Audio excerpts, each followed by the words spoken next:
Come on. No, it is. Are we good? Yeah.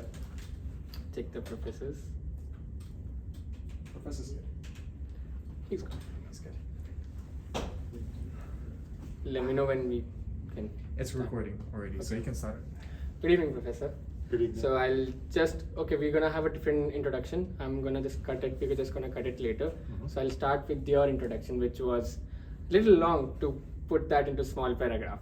I'll start with the introduction. So we have today with us Dr. Michael Della Maza. He's a business consultant, corporate trainer, and a professor with a PhD in machine learning and business analytics from MIT. He was a VP of corporate strategy at Softricity, which got acquired by Microsoft in 2006, co-founded Inquira, acquired by Oracle in 2011, and co-founded the New England F-Hash user group. F-Hash user group, yeah. He's also the founder of the Heart Health Scrum and the Scrum Alliance Certified Enterprise Coach. He's also an author, wrote the book Rapid Chess Improvements.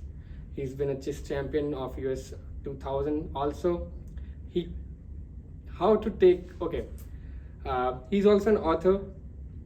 Like I said, the book he wrote, he wrote another book, How to Talk Komi Notes, which just got published last year.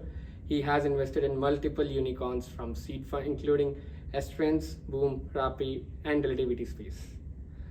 He's also very active on social media, especially on LinkedIn, and with very interesting thoughts. And so happened to be, he won a public bet against Sam Altman back in 2020, which was about the valuation of startups. Hi, Michael. Dr. Michael, thank you for taking up the time. Welcome to the GDSE podcast. Thank you. Thank you very much for that nice introduction. I appreciate hearing about myself. We tried to put that into words. So, Michael, I have a question. You started your university academic journey at MIT in 1988 with a bachelor's in electrical engineering and CS, did a master's and ended up with a PhD in 1997. Yeah. That's a straight, without any break, straight from the bachelor's to the PhD. You have effectively studied the most consequential subject and doctored it in 9 years, but did not choose to go into academia, when most of the other would have chosen the traditional career and gone into academia and become tenured track at MIT. Why did you not choose the tried and tested track? Why did you decide to trek the road less traveled? Yeah, so at that time, computer science was not as big as it is today. And there were very, very few universities where real computer science research was done. And so, for example, I had a friend who became a professor at Princeton. And after 1 year, he came back and he said, guess how many graduate students I have? And I said, oh, 3 or 4. And he said, 0. Because none of the graduate students that we accepted our offers. So there are no new graduate students for me to have. So in those days, there was like a very, very steep cutoff. It's not like today where there's computer science everywhere. Computer science research was only done at a few places. So there weren't that many academic opportunities at that time. Okay. And getting into your first venture, how did you get into being the CSO for your first corporate venture, Softricity, and the company got late acquired by Microsoft?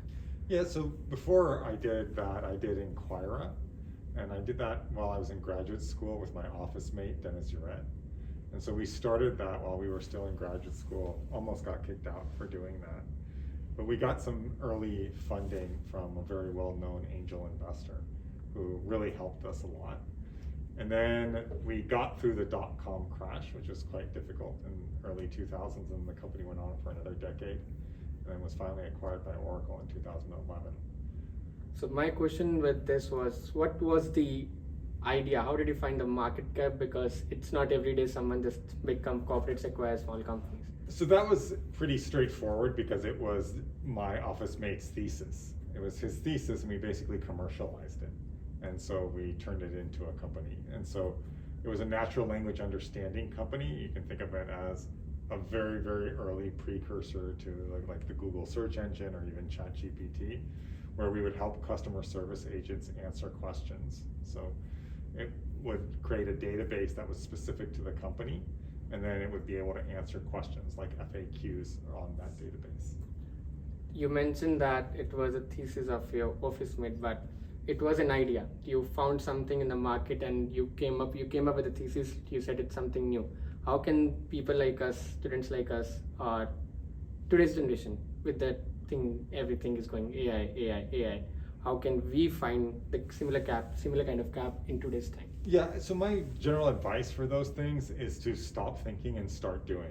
Is when you're outside looking in at something, it's incredibly difficult to find out what's going on because it's all about the details, it's all about the people that you meet, it's all about very specific conversations.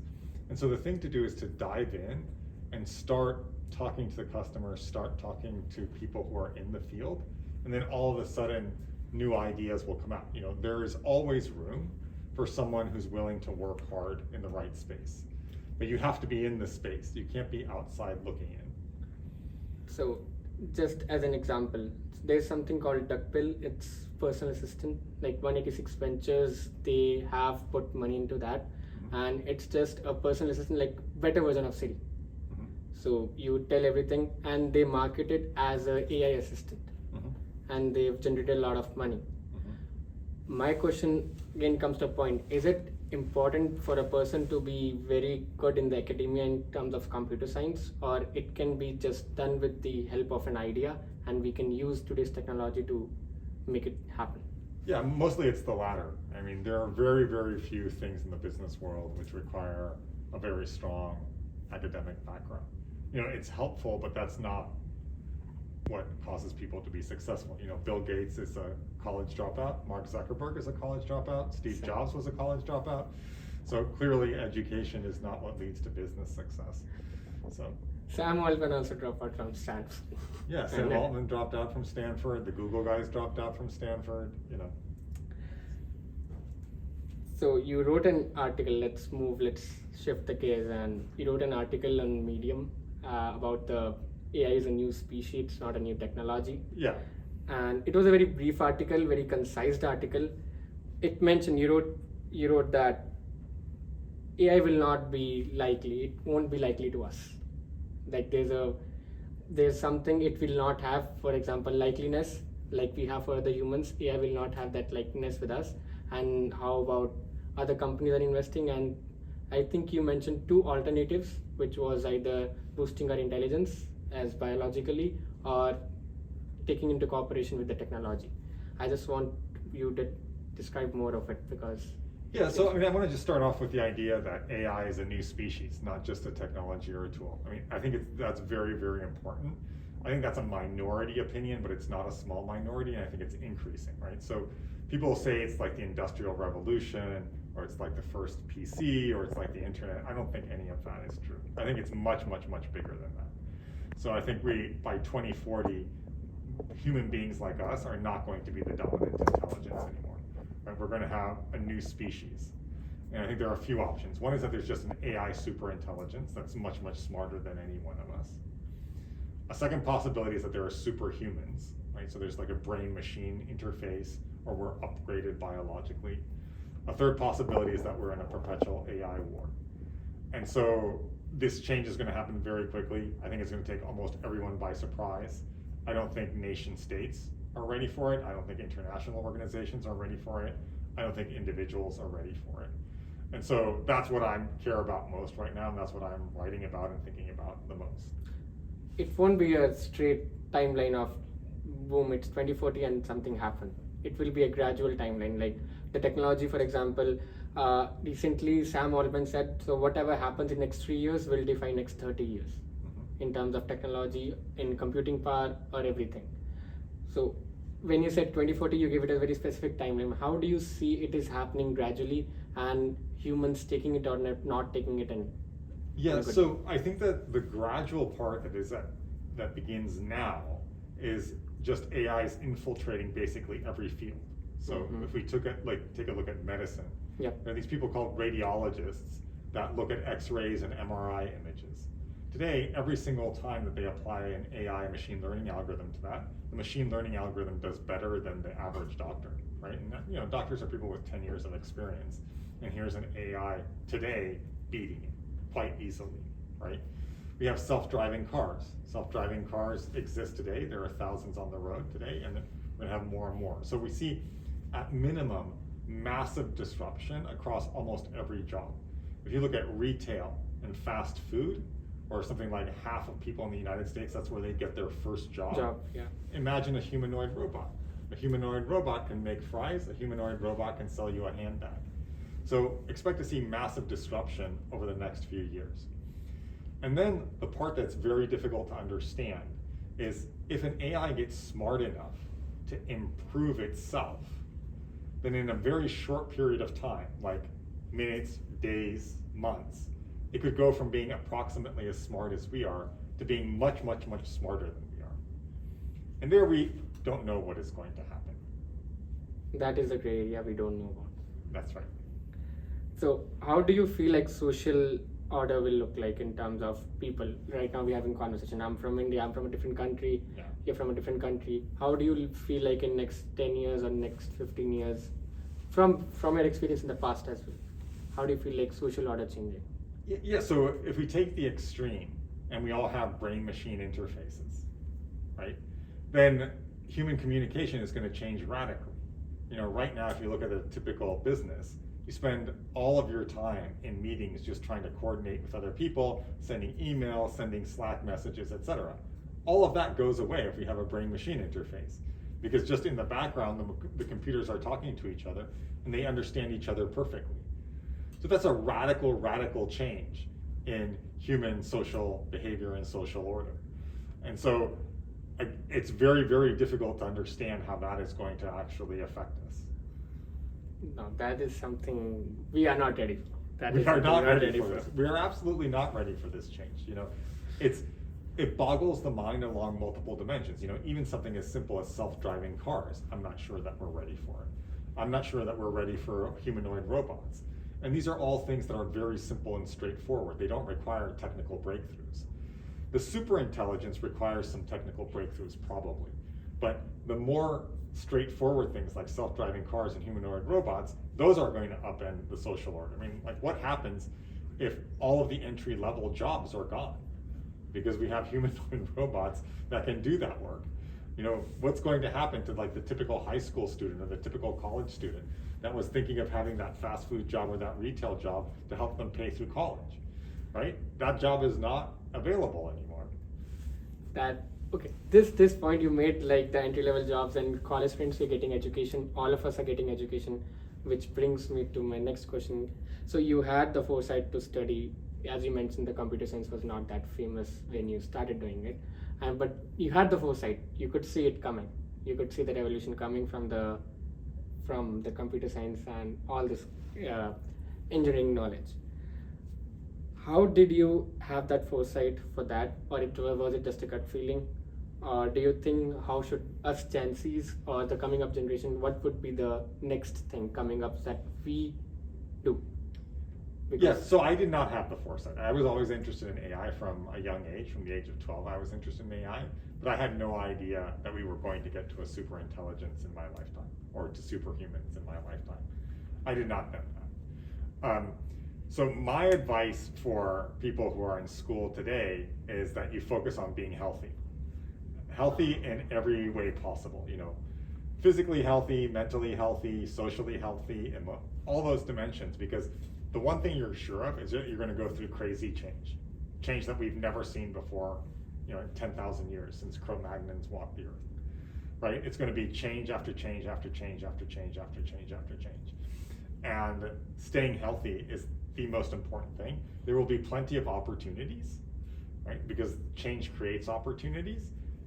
I can't predict what those opportunities are going to be, but the key thing is to stay healthy.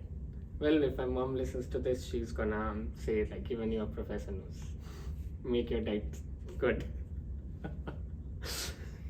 So it's not about the education, because AI can do the education for you. It's about taking care of your health. That is what AI cannot have yet. Yes, so we haven't had the biotechnology revolution yet that can, you know, turn us all into bionic beings. So for a little while here, you know, staying healthy in all dimensions is going to be very valuable. I think it's the most important, valuable thing. You mentioned that in your LinkedIn posts, and like when you go through a LinkedIn post or Twitter X post, you mentioned about Elon Musk also. I'm not trying to be political, or I don't want any comment on that. Yeah. But do you feel like the Elon Musk working on robots, saying that it's AI and the Neuralink. Will that be the face of it, or it'll have a different kind of face? It'll be something we put in inside our brains, or it'll be something like alternating current we transmit it with wireless. Yeah, so I think that the latter is actually quite possible. So I think it's an open question about whether or not we need to actually insert something into our brains. We might need to, or we could just wear a cap around our heads and it could just read our brain waves. I don't know which way it will go, but it's much more than that, right? It's having exoskeletons that make us run twice as fast and that makes us twice as strong and things like that. It's CRISPR upgrading our entire genome. It's having vaccines that prevent cancer, that prevent heart disease, nanotechnology that cleans up our arteries and removes all of the plaque. All of those things are happening. Certainly in biology, we're going to reach the stage where they can basically take your DNA, take the DNA of some bad bug, and then create a special medication just for you. And they'll do that overnight. You'll take the medication and it'll be perfect for you. It won't have any side effects because it'll know your DNA. It'll only kill that bug. I mean, something like that we're going to get probably in the not too distant future, 15, 20 years, right? If human beings are still around then, we're going to be able to protect ourselves and have very, very, very long lifespan. That's another thing that young people should expect. Young people should expect to live for another 100 years. So it's a long, long time away that you're going to be planning for. It's surprising how the median or the average age is rising up. Because in 1500 or 1600s, like way back, it was very less, and now it's 70s, 80s, and it's gonna have, there's no peak. It's just going up, up, up, up, and up. Yeah, and that's actually another thing that we're not prepared for as a society, right? We're not prepared for having, vast numbers of people who are over the age of 70 and who are highly capable, right? Because, they're going to be much younger than they are today, right? They're going to be able to do work, they're going to be able to engage in physical activity, et cetera, right? So we are not structured that way. Like our social security system in the United States is not structured that way. Our healthcare system is not structured that way. Our job market is not structured that way. So all of those changes are going to occur, and it's going to be very, very fast, right? One of these days, we're going to have a cancer vaccine for a certain cancer, and this huge and entire area of early mortality is just going to disappear. Now you've mentioned job market. Yeah. Now you mentioned job market, and you went into angel investing after your successful corporate life, and you went into angel investing. Yeah. How did you get into it? Was there what was the first company you were just excited to get into angel investing because you made a lot of money, or was it some specific idea you saw it's gonna go big? It was the former. So I had an exit in 2011 when Inquira was bought by Oracle. And so I had capital to invest. And it just so happened that at that time I was living in Boston, but I was commuting to San Jose, which is right in the middle of Silicon Valley. Yeah. And so I got connected with an accelerator and then started investing there. And the first investment I made was in an Argentinian company that did accounting software. And they had a SaaS business. And SaaS was still pretty new at that time. And when the founder sat down and explained SaaS economics to me, I was just shocked, right? I mean, SaaS economics were so phenomenally good that I had to invest. And obviously everyone now knows that SaaS economics are phenomenal. And so now it's possible just to get loans that are slightly above, a home mortgage in order to do a SaaS startup. But back then, and even today to some degree, you could get equity. It wasn't just a loan with a fixed rate of interest. You could get equity in exchange for investing in a SaaS company. So it was really like shooting fish in a barrel. It was like very, very easy to do very well at the beginning of the SaaS wave. Another thing can be the interest rates were quite low because the economy was still getting out of the 9/8 crash. The interest rate, they were kept low, and that's why it's a good thing that was a good decision you made right there. It was a very on the point to the spot. Yeah, that was pure luck. I mean, I did not know that at that time, but yes, that was pure luck.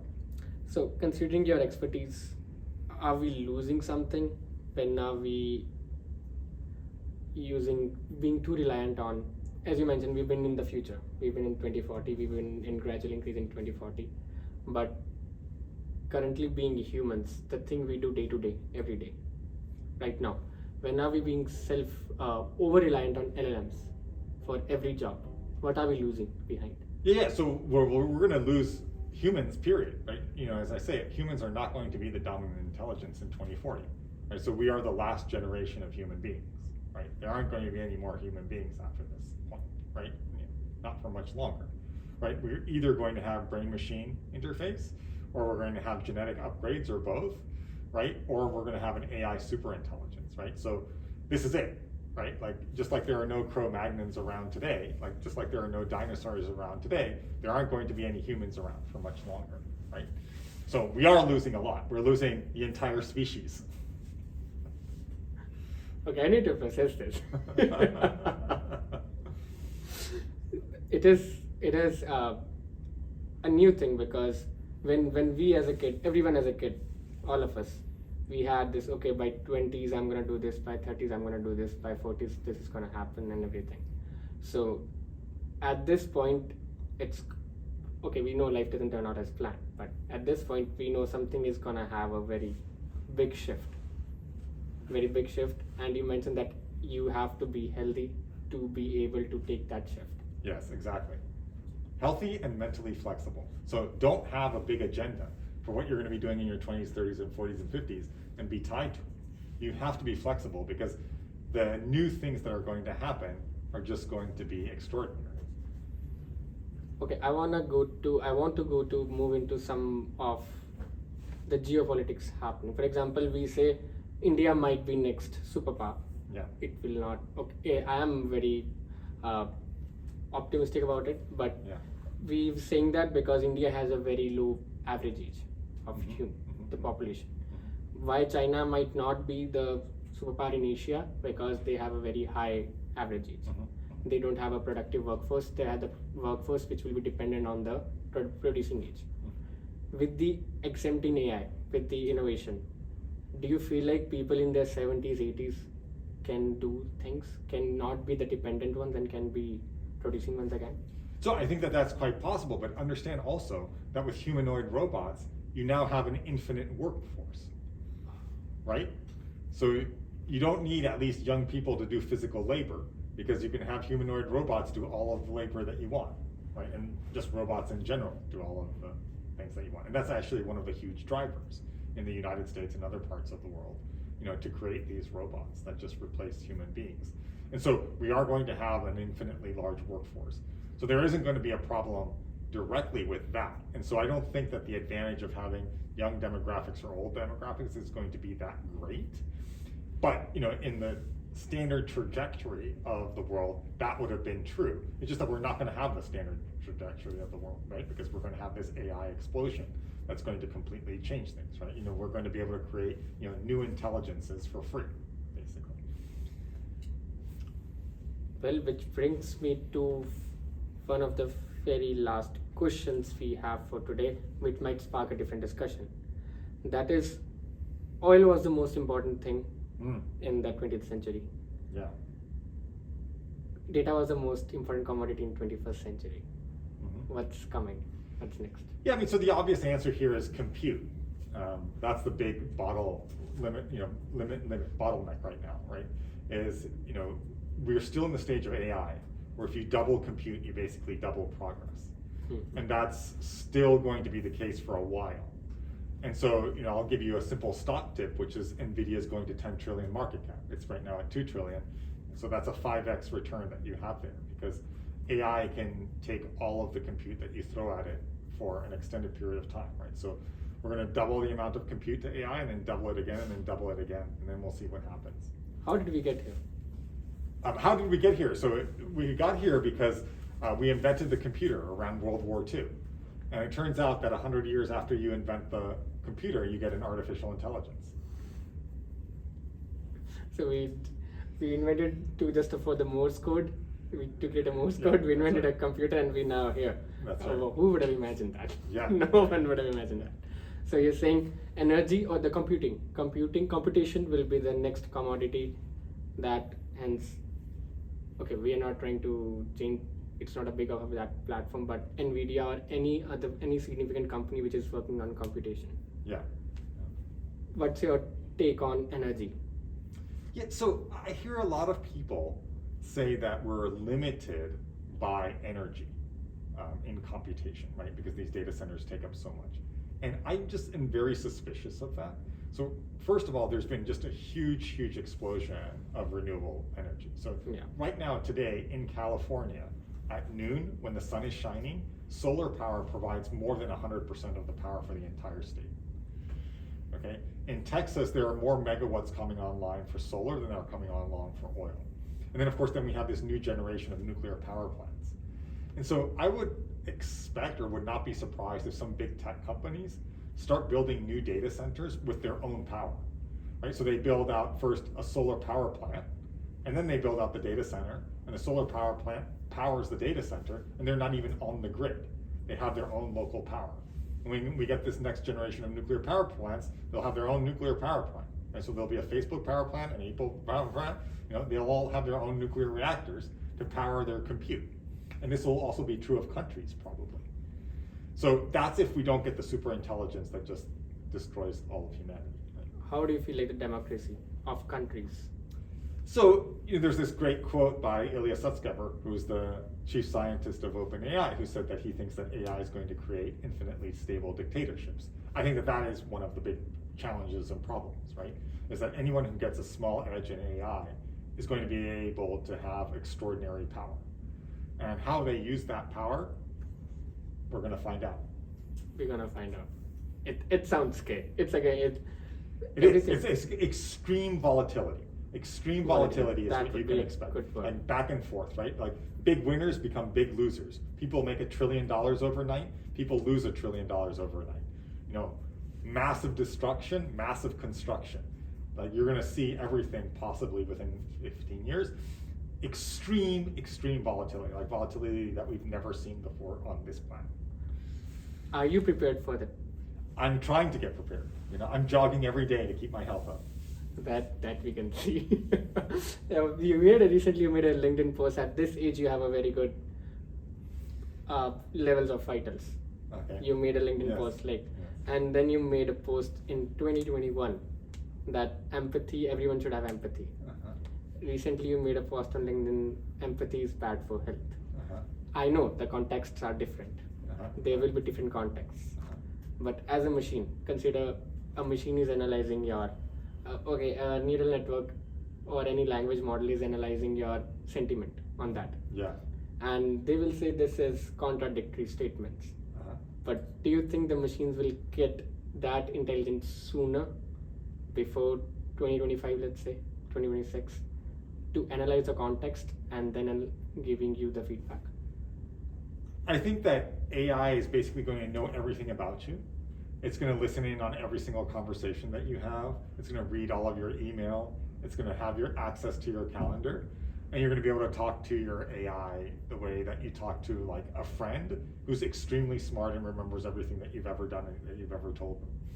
And so you're going to have like this super personal assistant. Everyone's going to have a super personal assistant. And so that might be something that it points out to you. Like, hey, you told Bill yes, and now you're saying no. You're contradicting yourself. Yeah. Okay. Any suggestions you have for the students or the audience in general right now, apart from we have to stay healthy, that's the biggest norm. But to be prepared, mentally prepare ourselves for incoming corporate world or business world. Yeah, so the other thing I would do is I would spend an hour a day doing AI stuff. And it doesn't have to be programming or reading theoretical articles. It can be using AI. Sitting on ChatGPT and learning some prompts. Going to an image generator and generating images. We're going to have full-length movies created from AI by the end of this year. Right? So just jump onto one of those systems and start generating videos and start posting them on YouTube. And just become conversant with the technology and learn the technology as a user. There are hundreds of new AI applications being done every single day, being released every single day. So get used to them and start using them for everything.